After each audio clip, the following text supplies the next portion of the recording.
Alright so welcome everyone market wrap with Pankaj Pandey sir हम लोग करेंगे आज एक बार फिर सर बहुत बहुत कुछ एक्साइटिंग चीजें हुई इस वीक रिलायंस के अनाउंसमेंट्स टू एचसीएल टेक ने भी अनाउंसमेंट्स किए हैं गवर्नमेंट पॉलिसीज आ रही हैं एंड नेक्स्ट वीक भी बहुत सारी चीजें फेड का अनाउंसमेंट्स हैं वी हैव गॉट एमएससीआई का rebalancing is coming up so बहुत कुछ समझने की कोशिश करेंगे आज सर से let's start with overall market outlook and क्या उसमें सबसे इनमें से हेवी फैक्टर क्या लगता है आपको क्या होने वाला है आने वाले टाइम में sentiment Hi, good evening, Vishu.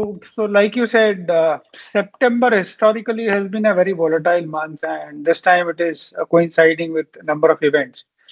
But before I come to that, see, last week, if we see, Indian markets actually did well. So, markets gained 1.5%, has made a new high, and we've seen record highs in mid caps and small caps. Though there has been some bit of a profit taking off late in the mid caps and small caps from the higher levels, and even in Nifty also.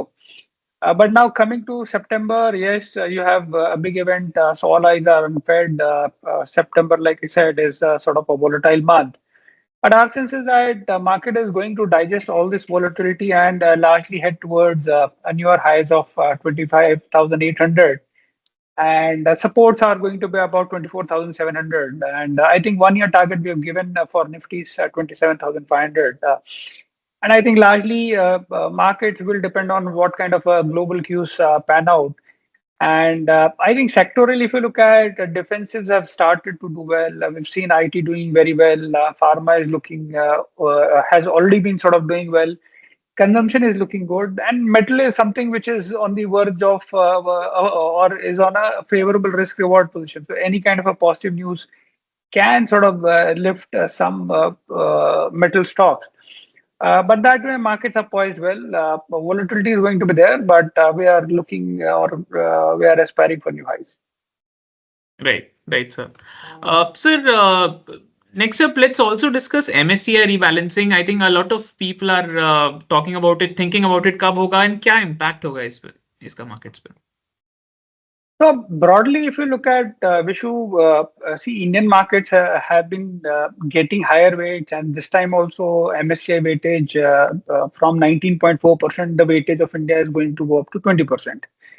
And that is largely to do with that you are going to see MSCI buying happening, rebalancing exercise happening. Now, key event or key stock to sort of watch out is HDFC Bank because HDFC Bank, see if 100% weightage is given, so weightage for HDFC Bank should be 7.6. But I think this currently it's half, and their processes in terms of weightages is going to sort of increase in tranches. And even then, we are expecting inflows of about $3 odd billion coming on the HDFC front only. So from that perspective, I think HDFC is going to be in the sort of limelight. And I think there are some stocks where we are seeing where we are expecting decent amount of inflows. So stocks like, say, for example, Prestige, Idea, or RVNL. So these are going to get included in the MSA index. So obviously, see some buying, some bit of a selling could happen in some of the bigger names like, say, Reliance or Maruti because the weightage is relatively sort of coming down. But I think good part structurally is that the weightage of the India is sort of continuously increasing, and it's a passive money, and a lot of ETFs actually track these indices. So that way, I think all this is again going to contribute towards markets hitting new highs. Right, absolutely, sir. So talking about new highs, I think India's largest company had its 27th annual general meeting on 29th of August. What were some of the key takeaways that we should really look at? I think of all the AGMs, Reliance AGM is the most awaited and watched AGM. And I think when you look at their AGM, I think a lot of big announcements. So obviously, bonus was one, was a positive surprise because this is happening after a period of say some 6, 7 odd years. And I think if you sort of, although technically it does not really sort of help in terms of company, but when you look at from a roadmap perspective, the company has given a very ambitious roadmap of doubling their current size by FY 28. Now, what they are clearly saying is that revenue EBITDA for Reliance Retail and Jio is expected to double over the next 3 4 years. I think this is a big statement. And overall, when you come to say individual pieces, so Reliance Retail is at this point in time among the top 30 retailers, and they've invested more than a lakh crore in this business in the last 4 5 years. And what they're going to do is that use more of data-driven, robotic driven warehousing solution and tech solutions to sort of enhance customer experiences. Similarly, on the Geo, you already have 49 crore subscriber. You're moving 8% of the global mobile traffic. Then you have filed some 350 odd patents in the 5G and the 6G tech domain. And then the company is also stating the fact that they are developing a lot of AI related tools and platforms, which is what they call as GeoBrain. Now, the overall, they are going to use a lot of these deep technologies to enhance the customer experience, and from that perspective, that is another business which is shaping up well. I think what we keenly watch in Reliance is the new energy business. And I think there the statement is quite massive. So what the company is clearly, or what is coming out clearly, is that the new energy business is going to be of a similar size compared to the oil and chemical segment in the next 5 to 7 years. And mind you, this oil to chemical business has been the mainstay of this company for a very long period of time. Last year, the overall EBITDA was about 60,000 odd crores from this business. So when you're saying that you're creating a new energy business which is going to be as big in size or a similar size as this one, I think it's a very ambitious statement, and rightly so, because company is putting say 75,000 odd crore kind of a capex there. So they are sort of looking at the entire solar facilities, batteries. Then they are talking of a hydrogen electrolyzer, and so from that perspective, this is on sort of expected lines, because this is one business which is expected to be big.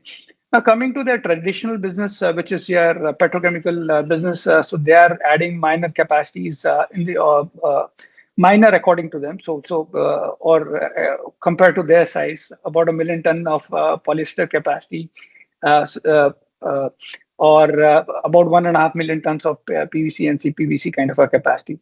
So from that perspective, Reliance is sort of talking quite big, and for a company of this size to sort of looking to sort of double in the next 3 4 years is a sort of a big statement. And I think overall, our sense is that one more key takeaway which I look at it is that if Geo is going to sort of double, then our sense is that a possible second hike is also on the way.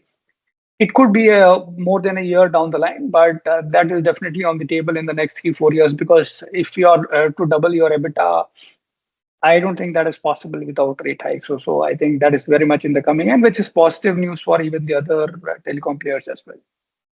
Right, right. So a lot of good vibes from the company, I think, in this AGM. I think they got another positive news from the Competition Commission of India as well in terms of Viacom 18 and the Disney Hotstar merger. So what are the details around it? I think some star mark conditions applied, things are there. Correct. So, like you said, it's a conditional approval what they've got, and it is subject to a number of conditions being met. So, one is that they have to sort of refrain from hiking advertisement rate for cricket matches, and not to sort of bundle and sell across different tournaments. So obviously, this is a sort of a conditional approval, but definitely a positive one. And I think a good part is that Reliance is going to have a majority stake at 56%. Disney will own 37%.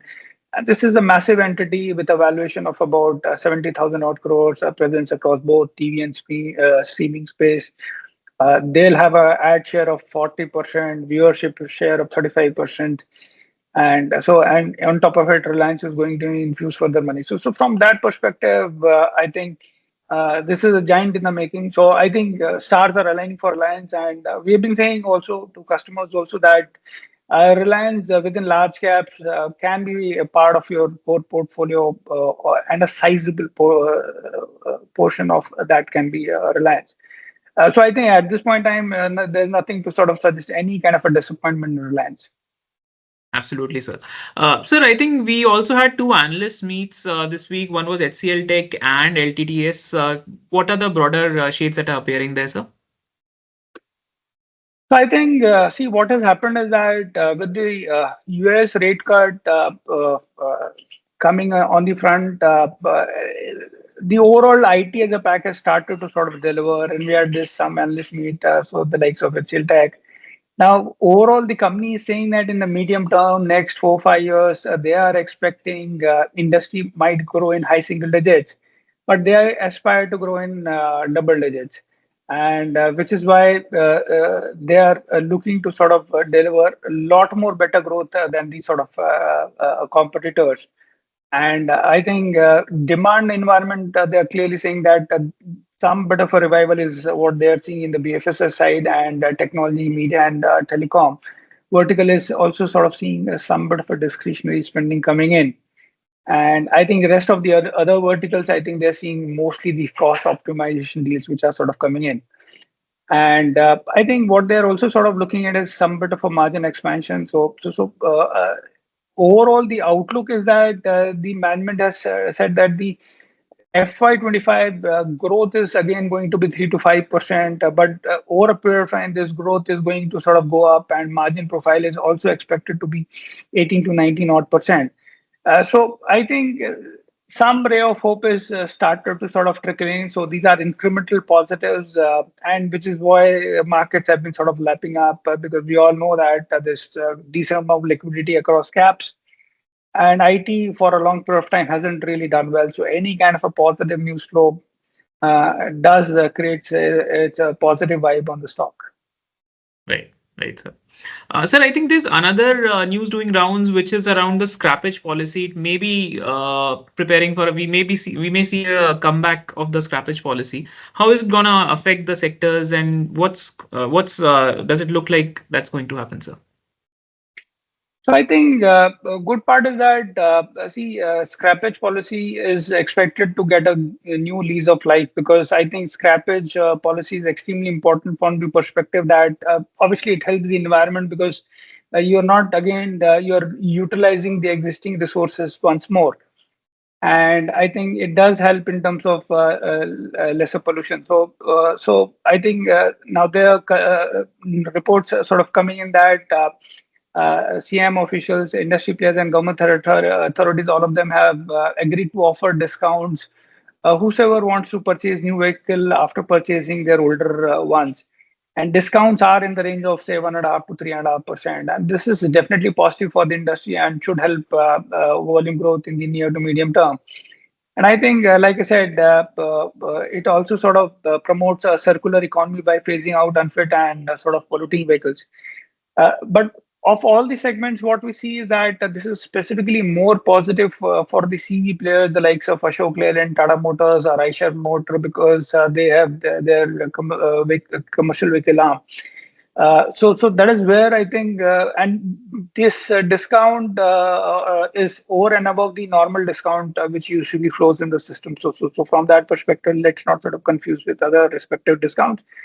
But definitely positive for the CV industry, because I think if you sort of notice a lot of old trucks which sort of keep plying across the country.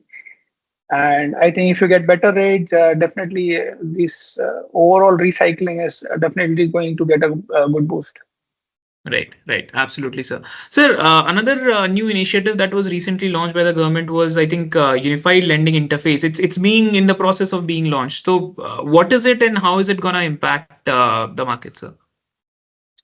So I think it's a good concept because what it does is that it is expected to sort of aid credit flow to the SME sector, because I think like UPI Unified Lending Interface is also a sort of a new concept which has come in.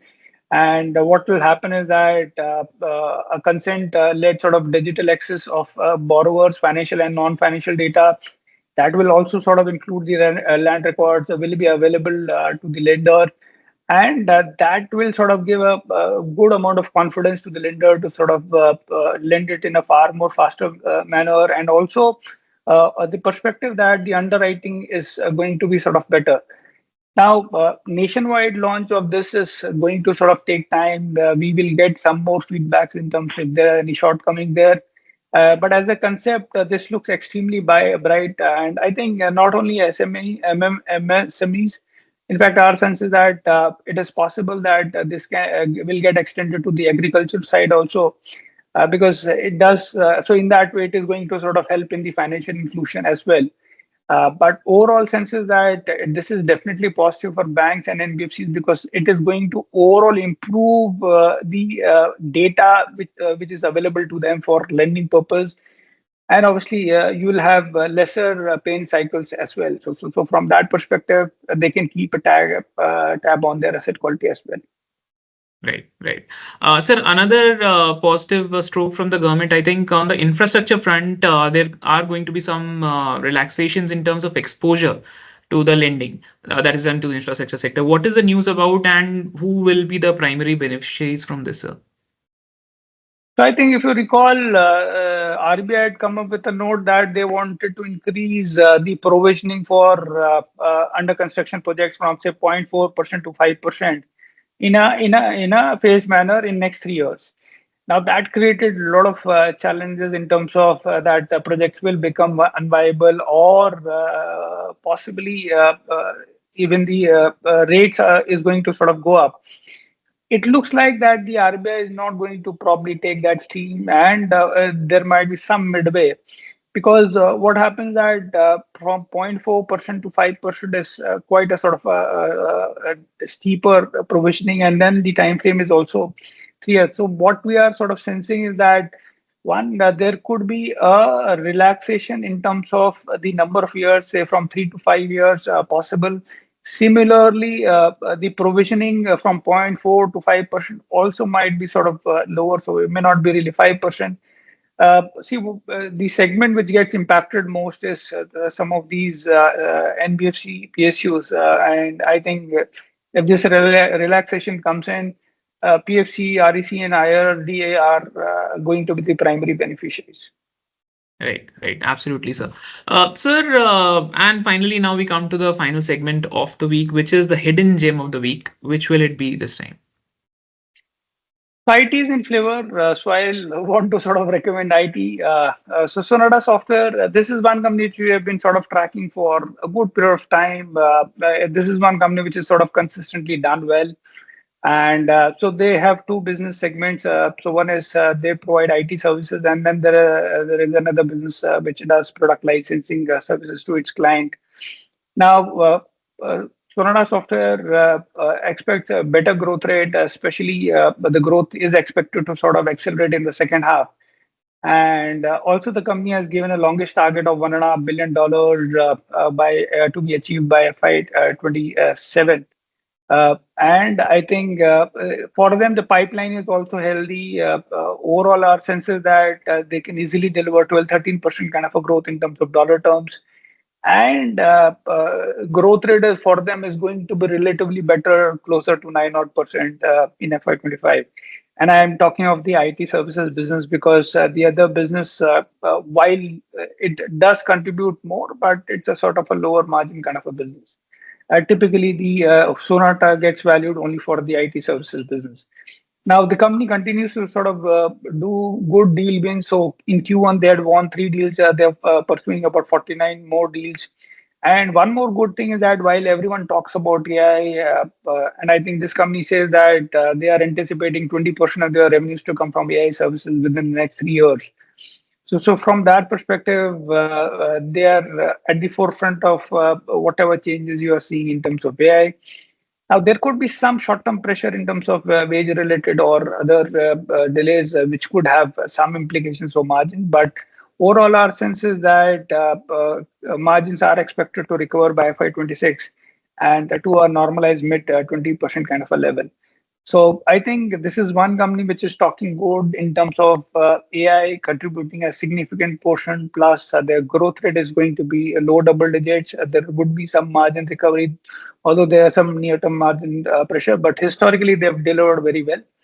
And which is why I feel that this company can do well with a target price of 770. And sir, before we conclude, there was one more query around the Nifty valuations if we exclude the oil and gas sector. So could you? So if I exclude the oil and gas sector, Nifty at say 25,000 level is trading at say 23 and a half times FY25 and 20.2 or 3 at FY26 levels. Awesome. Awesome. Thank you so much for that, sir. This was a wrap. Thank you so much, Pankaj sir, for simplifying markets for us. We'll be back next week. Hope all of you join us. Thank you so much for your time. Investment in securities market are subject to market risk. Read all the related documents carefully before investing.